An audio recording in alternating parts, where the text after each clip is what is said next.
2024 నూతన సంవత్సర శుభాకాంక్షలు. Wish you A happy new year. నా వీడియో చూసి వీక్షకులు అందరికీ కూడా ఈ సంవత్సరం మీకు బాగుండాలని అన్ని విధాల అన్ని రకాలుగా అన్ని రంగాల వారికి ఈ నూతన సంవత్సరం 2024 నా వీడియో చూసి వీక్షకులు అందరికీ బాగుండాలని నేను మనస్ఫూర్తిగా కోరుకుంటున్నానమ్మా. ఆ దత్తాత్రేయుని యొక్క ఆశీస్సు అనుగ్రహం మీకు ఎల్లవేళలా ఉంటుంది. మేషరాశి అశ్విని 1, 2, 3, 4 పాదాలు, భరణి 1, 2, 3, 4 పాదాలు, కృత్తిక 1వ పాదం మేషరాశిలోకి వస్తాయమ్మా. ఈ రాశి ఉన్న స్త్రీలకి పురుషులకి ఈ మాసంలో గ్రహ సంచారం బాగుంది. అయితే అన్ని రకాలుగా అన్ని విధాల అన్ని రంగాల వారికి యోగదాయకంగా ఉంది. ముఖ్యంగా కుటుంబ సఖ్యత కనిపిస్తుంది. ఆరోగ్య విషయంలో మాత్రం కూడా బాగుంటుంది. ధన విషయంలో సమయానికి ధనం ఏదో విధంగా చేకూరుతుంది. అయితే అధిక ఖర్చులు అనవసర ఖర్చులు ఎక్కువ ఉంటాయి. అది జాగ్రత్తగా చూసుకోండి. దేని మీదన్నా ఇన్వెస్ట్ చేసేటప్పుడు అంటే పెట్టుబడి విషయంలో ఏదైనా చేసేటప్పుడు ఆచితూచి జాగ్రత్తగా ఇన్వెస్ట్ చేయండి, లేదంటే ఇబ్బంది పాలవుతారు. అలాగే ధన విషయంలో కూడా మీరు ఈ మాసంలో ఒకవేళ ఎవరి దగ్గరైనా ఏమైనా తీసుకునే ఉద్దేశం ఉంటే అప్పుగా ఎట్టి పరిస్థితుల్లోనూ మీరు బుధవారం అప్పు చేయవద్దు. బుధవారం అప్పు చేయవద్దు. బుధవారం అప్పు ఇవ్వవద్దు. అలాగే బుధవారం నగ తాకట్టు పెట్టవద్దు. అది ఈ మేష రాశి వారు మైండ్లో పెట్టుకోండి. ఇకపోతే భూగృహ సంబంధ లావాదేవీలు పూర్తవుతాయి. అలాగే మీరు ఎప్పటి నుంచో వాయిదా పడ పనులు ఏదైతే ఉన్నాయో ఆ వ్యవహారాలన్నీ చక్కగా పూర్తవుతాయి. వాహనయోగం కనిపిస్తుంది. విందు వినోదాల్లో పాల్గొంటారు. విలాస వస్తువులు కూడా చక్కగా కొనుక్కుంటారు. శుభకార్యాలకు హాజరవుతారు. దూర ప్రయాణాలు చేస్తారు. తీర్థయాత్రలు చేస్తారు. అలాగే ఈ గతంలో ఉన్న సమస్యలు, గతంలో కొన్ని సమస్యలు ఎదుర్కొని ఉంటారు మీరు. ఆ సమస్యలు ఏదైతే ఉన్నాయో ఈ సమస్యలు ఇప్పుడు ఈ మాసంలో మీరు ప్రయత్నం చేస్తే ఆ పరిష్కారం అవుతాయి, ఒక కొలుక్కు వస్తాయి. అలాగే కోర్టు వ్యవహారాలు ఉన్నవారి వాళ్ళు కూడా ఈ మీకు ఫేవరబుల్గా ఉంటుంది, పర్వాలేదు. ఇక కొత్త వాళ్ళు పరిచయం అవుతారు. ఈ కొత్త వాళ్ళు పరిచయం అయ్యేటప్పుడు మాత్రం జాగ్రత్త.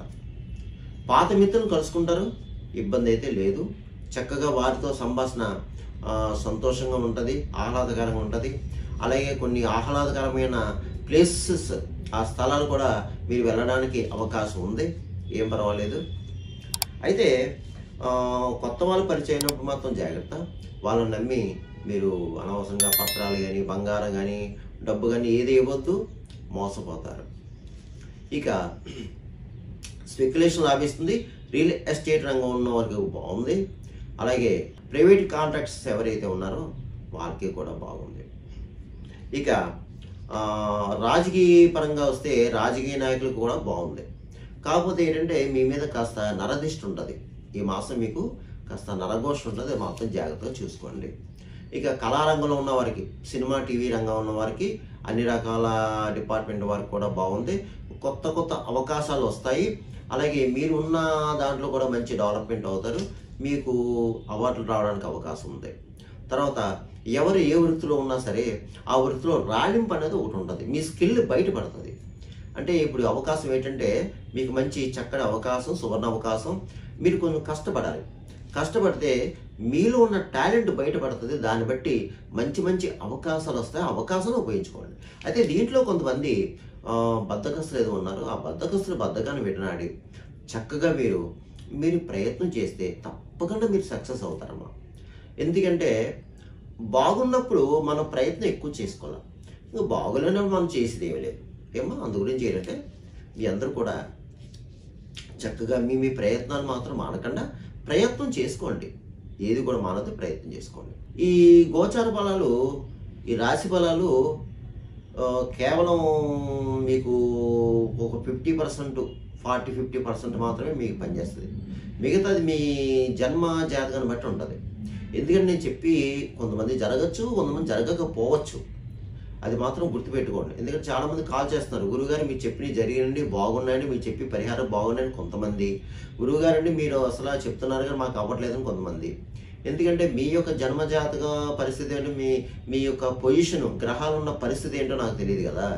అందుగురించి మీకు ఏమన్నా అలాంటి అనుమానాలు ఉన్నప్పుడు, ఏమన్నా కాస్త ఇబ్బందికరమైన వాతావరణం ఉన్నప్పుడు మీరు క్రింద ఉన్న నెంబర్కి ఆఫీస్కి కాల్ చేస్తే మా వాళ్ళు మీకు సరైన సజెషన్ ఇస్తారమ్మా. ఇది మాత్రం గుర్తుపెట్టుకోండి. ఇకపోతే మీరు ఈ మేషరాశి వారు నేను చెప్పిన పరిహారం చేసుకుంటే బాగున్న వాళ్ళకి, బాగోలేని వాళ్ళకి అందరికీ బాగుంటుందమ్మా. ఈ మాసం, ఈ జనవరి మాసం ఏమిటంటే మీరు చేయాల్సింది ఏంటంటే ఎక్కువ సుబ్రహ్మణ్య స్వామి ఆరాధన చేసుకోండి అమ్మా. ఈ నెలంతా కూడా మీ అందరూ కూడా ఈ మేషరాశి వారు సుబ్రహ్మణ్య స్వామి ఆరాధన చేసుకోండి. మంగళవారం నియమాలు పాటించండి. సుబ్రహ్మణ్య స్వామి దేవాలయంలో మంగళవారం రోజున అభిషేకాలు చేయించుకోండి. కనీసం ఒక్క వారం చేయించుకోండి అమ్మా. అలాగే ఒక వారం కందులు, కిలోంపావు కందులు ఒక ఎర్రటి క్లాత్లో మూట కట్టి బ్రాహ్మణులకు దానం చేయండి. అలాగే ప్రతిరోజు నవగ్రహ స్తోత్రాలు చేసుకోండి. అలాగే ప్రతిరోజు హనుమాన్ చాలీసా కూడా చదువుకోండి. అలాగే మంగళవారం, శనివారం మీరు ఏం చేస్తారంటే అవకాశం ఉన్నప్పుడు ఆంజనేయ స్వామి వారి యొక్క దేవాలయం వెళ్ళి చక్కగా అది ప్రదర్శన చేయండి. అక్కడ కూర్చుని చక్కగా హనుమాన్ చాలీసా, హనుమాన్ దండకం చదువుకోండి. ఏమ్మా? ఇకపోతే ఒకసారి మాత్రం మీరు ఒక మంగళవారం మాత్రం ఒక 5 కానీ 11 కానీ దానిమ్మ పళ్ళు ఆంజనేయ స్వామి వారికి నివేదన చేసి అక్కడున్న భక్తులకు పంచండి. రైట్. ఇకపోతే గోవుకి ఆహారం తినిపించండి. గోవుకి పచ్చగడ్డి తినిపించండి.